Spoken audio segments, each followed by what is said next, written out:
नमस्कार, आप देख रहे हैं स्वाभिमान भारत न्यूज़। देश हित की बात स्वाभिमान भारत के साथ। खबर दिल्ली एनसीआर से है, जहां मतुया सम्मेलन एवं सम्मान समारोह आयोजित हुआ, जिसमें मुख्य अतिथि अशोक कीर्तनीय खाद्य मंत्री पश्चिम बंगाल रहे।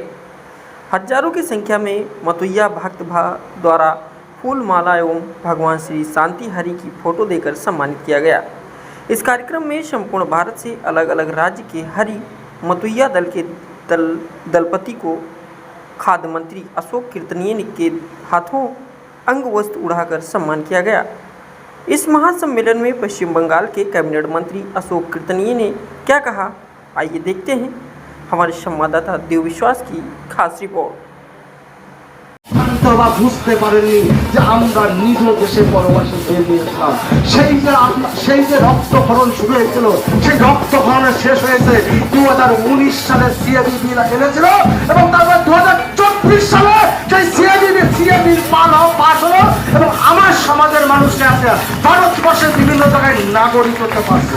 আপনারা প্রশ্ন করতে পারেন, আপনাদের মনে প্রশ্ন থাকতে পারে, দাদা কি ভাই তুমি তো মতুয়া সমাজের, তুমি কেন বিজেপিকে সমর্থন করো? আমি বিজেপিকে সমর্থন করি এই জন্য, যে রাজনৈতিক দল আমার সমাজের কথা ভাববে, যে রাজনৈতিক দল আমার উদ্বাস্তু মানুষের কথা ভাববে, তাদের কথা আমি সর্বদা ভাববো। কারণ 1946 সাল ভারতবর্ষ দ্বিখণ্ডিত হলো একটা লোকের মহান ব্যক্তির কথা যদি না হয়, যদিও সে আমাদের যদিও আমাদের মতুয়া সমাজ না, তথাপিও তার নাম বলতে হবে।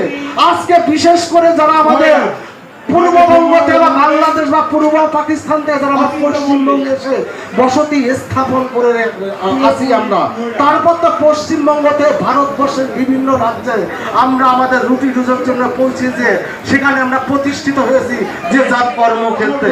কিন্তু যে মহান ব্যক্তিটি জন্য আজকে পশ্চিমবঙ্গ ভারতবর্ষের সঙ্গে অন্তর্ভুক্ত হলো, সেই মহান ব্যক্তিটির নাম হচ্ছে শ্যামাপ্রসাদ মুখোপাধ্যায়। শুনে নিন আপনারা, সেই ইতিহাসকে বিকৃত করে রাখা হয়েছিল, সেই ইতিহাসকে জানতে বা বুঝতে দেওয়া হয়নি।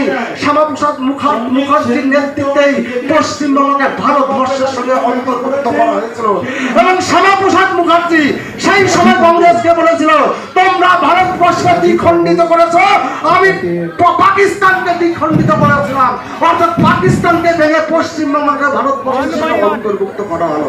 সেই শ্যামাপ্রসাদ মুখার্জির তৈরি দল জনসংঘ পরবর্তীতে 1980 সালে ভারতীয় জনতা পার্টি হিসেবে আত্মপ্রকাশ করেন এবং সেই ভারতীয় জনতা পার্টির প্রথম সরকার, ভারতীয় জনতা পার্টির পশ্চিমবঙ্গের প্রথম সরকার আপনার পরিবারের সন্তান অশোক কীর্তনীয়কে ক্যাবিনেট মিনিস্টার করেছে এবং কতটা গুরুত্ব দিয়েছে আপনারা ভাববেন।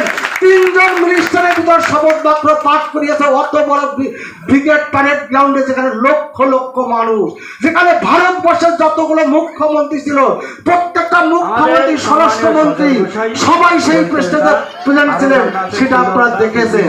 তাই আমি বলবো মন্ত্রী অশোক কীর্তনীয় নয়, মন্ত্রী উদ্বাস্তু হিন্দু মতুয়া সমাজের প্রত্যেকটা ব্যক্তি একজন করে মন্ত্রী। এটা আমি বলে দিয়েছিলাম, কোন উদ্বাস্তুর জন্য যদি কখনো কোথাও কোনো সাধারণ সমস্যা হয় আপনারা আমাকে জানাবেন, প্রতিনিধি মাধ্যমে জানাবেন, আমি চেষ্টা করবো তাদের সমস্যার সমাধান করার জন্য।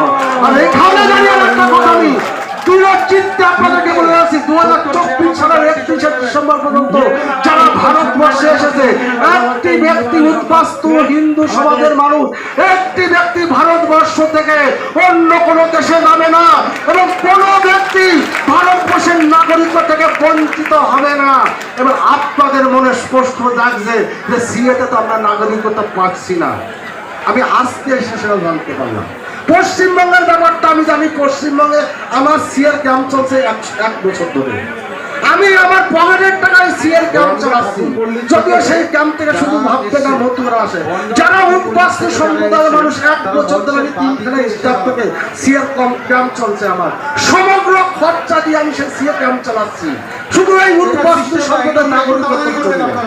তাই এখানে দাঁড়িয়ে বলে গেলাম যে দিল্লিতে যে প্রবলেমগুলো হচ্ছে আমি চেষ্টা করবো, যারা দায়িত্বে আছেন তাদেরকে আমি একটা মেসেজ দিয়ে দিয়েছি।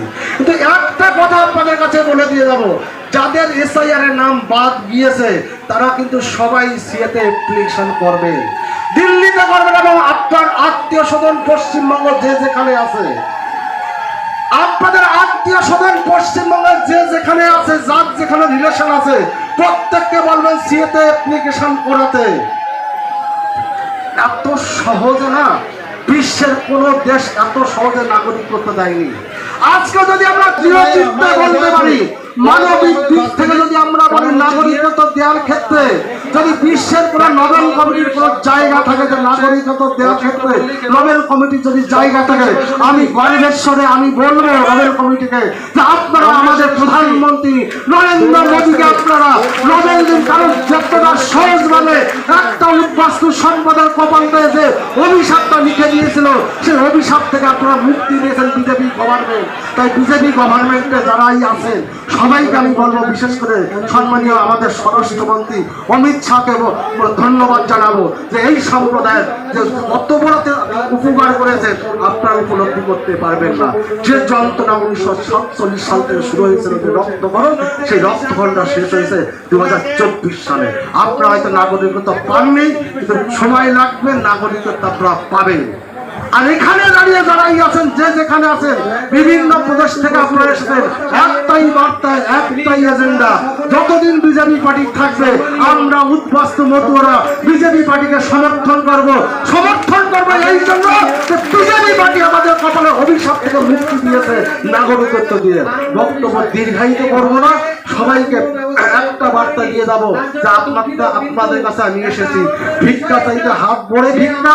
আপনি আপনার এরিয়ার যে ব্রিলিয়ান্ট ছেলেটি আছে, যাদের ব্রেন ভালো, আপনার গ্রামে যেখানে বাড়ি, খবর নেন, পারলে তাদেরকে সাহায্য করবেন।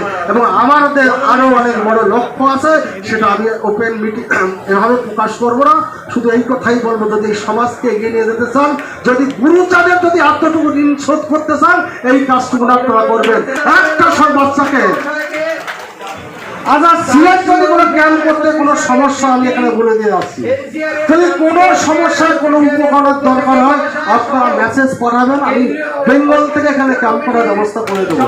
এটা আপনাদেরকে আমি বলে দিয়ে গেলাম। শুধু এখানে না, যদি বলবেন যেখানে যেখানে আমার উপস্থিত সম্প্রদায়ের মানুষ আছে সেখানে যদি ক্যাম্প করতে, ক্যাম্প চালানোর দায়িত্ব অসম্পূর্ণ না। যেহেতু আপনার ঘরের সন্তান আমি শুনি, আপনাদের ঘরের সন্তান আপনাদের আশীর্বাদে ডাল ভাত খেয়ে আসি ভালো থাকায়, কোনো কষ্ট নয়। এই সমাজের জন্য যদি কিছু করে যেতে পারি, সেটা হবে আমার ক্ষেত্রে পরম পাওয়া, সেটা হবে আমার ক্ষেত্রে পরম পাওয়া। তাই বক্তব্য দীর্ঘায়িত করবো না, সবাই ভালো থাকবেন। আর সবার কাছে এসেছি আমি আশীর্বাদ প্রার্থনা করতে। আমি যে লড়াইতে নেমেছি, আপনারা একটু দূর থেকে অন্তত আমাকে আশীর্বাদটুকু দেবেন, কারণ আপনারা সবাই আমাকে মতুয়া বলেন। এইটুকুন জানি, মতুয়া হতে গেলে মতুয়াদের আশীর্বাদ, ভক্তর আশীর্বাদ বলে তবে সে মতু হতে পারবে। আপনারা আমাকে আশীর্বাদ দেবেন, আমি যেন আমার যে সংকল্পে সাকসেস হতে পারি, এই বলে আমি আমার সংক্ষিপ্ত বক্তব্য শেষ করলাম। ধন্যবাদ।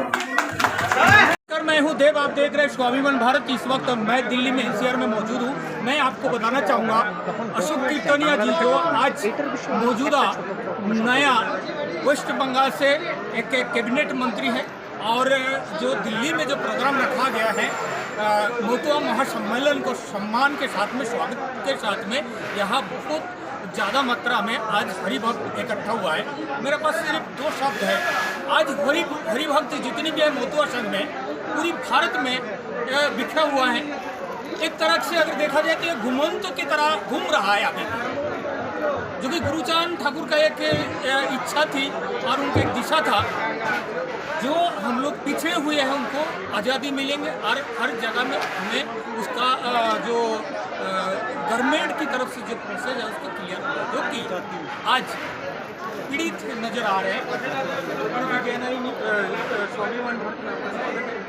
आज हमारे जो हरिभक्त है, जो मोतुआ है, एक तरह से देखा जाता है कि घुमंतु जाति की तरह घूम रहे हैं। एक ही मैसेज है, हमारा जो समाज का जो लोग है ना, ये लोग तो एक्चुअली पॉलिटिकल जो ग्राउंड में इन लोग तो इनका साथ बहुत गलत काम किया 1947 में। वो गलत काम करने के बाद अपना देश में ये लोग परदेशी बन गए, कांग्रेस बना दी इन लोगों को, देश स्वाधीन फ्रीडम मिल गया इंडिया को। जो पाकिस्तान बन गया, पाकिस्तान के एरिया में हमारा समाज का पूरा पूरा चला, तब से लड़ाई शुरू हुआ। तब से हमारा आ रहा है पूरा इंडिया में, हर जगह में, हर गाँव में, हर क्षेत्र में, कोई फॉरेस्ट में, कोई नदी का पहाड़ में, कोई रोड का बगल में, ये लोग अपना जीवन बसाने के लिए घर बनाए, लेकिन बहुत से निकल कर आज तो इन समाज के लिए हम अभी बहुत शिक्षित भी रहते हैं। तो एक बात लेकर हम लोग को चर्चा रहे जो जाति में बांग्ला में कहावत होता है, जो जाति में राजा नहीं है जाति दादा नहीं है, उसका राजा मतलब टीम नहीं होता है ना, वो जाति मतलब वो समाज अपना तरफ से बलवान नहीं होता है। तो वो जो इज्जत का जो पानी था परिवार का बच्चा स्कूल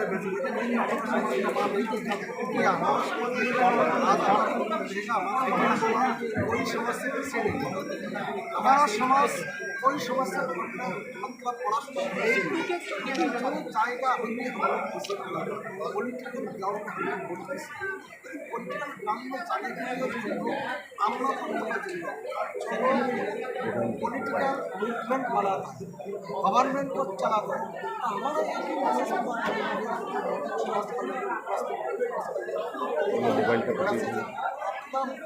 परिवार से अपना समाज से प्रोग्राम पॉलिटिकल मैटर में और ज़्यादा जाएगा मिले। आज एक मिनिस्टर मिला, आगे ज़्यादा 10 मिलियन पूरा इंडिया में मिलेगा। तो गुरुसाहिब का जो डालेगा वो उसी दिन सक्सेस होगा, उसी दिन सफल होगा जिस दिन इस समस्या से राजा। ये हमारे पास जो कैबिनेट मंत्री अशोक कीर्तनिया जी थे, हम आपको बताना चाहेंगे गुरु जी का यही कहना है कि आज हमें अगर आगे बढ़ना होगा, इस घुमंतु जाति से अगर हमें निकलना होगा, तो गुरुचांद ठाकुर का बानी हमें पूरी तरह से मानना होगा, यानी कि हर घर में एक सेना हमें पढ़े लिखे तैयार करना होगा। यही उद्देश्य है और यही हमारे लिए सबसे बड़ी ताकत होगा। हमारे साथ बने रहिए। मैं हूँ देव, आप देख रहे हैं स्वाभिमान।